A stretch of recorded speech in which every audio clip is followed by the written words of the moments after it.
নমস্কার দর্শকবিন্দু, খুবই খুশির খবর। আবারও কিন্তু লক্ষ্মী ভাণ্ডারের টাকা বাড়ানো হয়েছে। কত টাকা বাড়ানো হয়েছে, কবে থেকে টাকা ঢুকবে, কারা কত টাকা পাবেন, সমস্ত মহিলাই কিন্তু যারা লক্ষ্মী ভাণ্ডার প্রকল্পের টাকা পাচ্ছিলেন তারা কিন্তু টাকা পাবেন। এই টাকা সরাসরি ব্যাঙ্ক অ্যাকাউন্টে কবে যাবে, পুরো সমস্ত তথ্য আজকের ভিডিওটা দেখলেই আপনারা বুঝতে পারবেন। তাছাড়া চ্যানেলে নতুন হতে হলে চ্যানেলটা সাবস্ক্রাইব করে দিতে ভুলবেন না।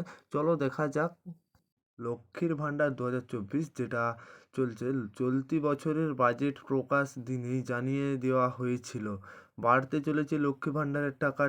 আপনারা ঠিক শুনেছেন। তবে কবে থেকে এই প্রক্রিয়া কার্যকারণ করা হয়েছে সেই বিষয়টা ধারণা দেওয়া না হলেও ইতিমধ্যে প্রত্যেকের কাছে সবটা জলের মতন পরিষ্কার হয়ে গিয়েছে। যেটা আবারও জানা যাচ্ছে, লক্ষ্মী ভাণ্ডার প্রকল্পের যে সমস্ত মহিলারা সম্প্রতি জারি করা হয়েছে একটি বিশেষ নির্দেশিকা, যেখানে লক্ষ্মী ভাণ্ডারের টাকা ঠিক কবে থেকে বেড়ে দ্বিগুণ হবে তা উল্লেখ করা হয়েছে।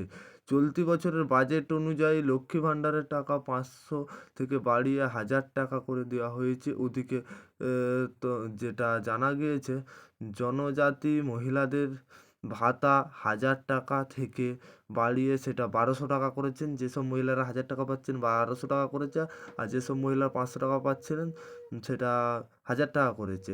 তাছাড়া সম্প্রতি প্রকাশ আসায় নির্দেশিকায় দেখা গিয়েছে, নোটিশের লেখা রয়েছে, নারীর ক্ষমতায় আরও নিশ্চিত করার লক্ষ্য পশ্চিমবঙ্গ সরকার লক্ষ্মী ভাণ্ডার সুবিধার পরিমাপ বেশ কিছু বাড়ানোর সিদ্ধান্ত নিয়েছেন, যার ফলাফল মানুষের দিকে পাবেন 2024 সালের এপ্রিল মাস থেকে। এই টাকা কিন্তু আবারও ঢুকবে। আপনারা এপ্রিল মাসের প্রথমের দিকেই কিন্তু টাকা পেয়ে যাবেন। যারা 500 টাকা পাচ্ছিলেন 1000 টাকা পাবেন, আর যারা 1000 টাকা পাচ্ছিলেন 1200 টাকা পাবেন। পশ্চিমবঙ্গে চলতি বছরের বাজেট ঘোষণার দিন শুধু মাত্র লক্ষ্মী ভাণ্ডারের টাকা বাড়ানোই নয়, আরও বেশ কিছু নতুন কয়েকটা প্রসঙ্গ উঠে এসছে। সেখানে ইতিমধ্যে কর্মশ্রী যে প্রকল্পের কথা ঘোষণা করেছেন, এর পাশাপাশি ঘোষণা করা হয়েছে যে 50 দিনের কাজের সুবিধা এখানে শেষ নয়, রয়েছে আবাস যোজনার টাকা ঠিকঠাক ঢুকছে কি না সেই বিষয়ে নিশ্চিত করছে রাজ্য সরকার আবারও। আশা করি ভিডিওটা বুঝতে পেরেছেন, আর চ্যানেলে নতুন হয়ে থাকলে চ্যানেলটা সাবস্ক্রাইব আর করতে ভুলবে না।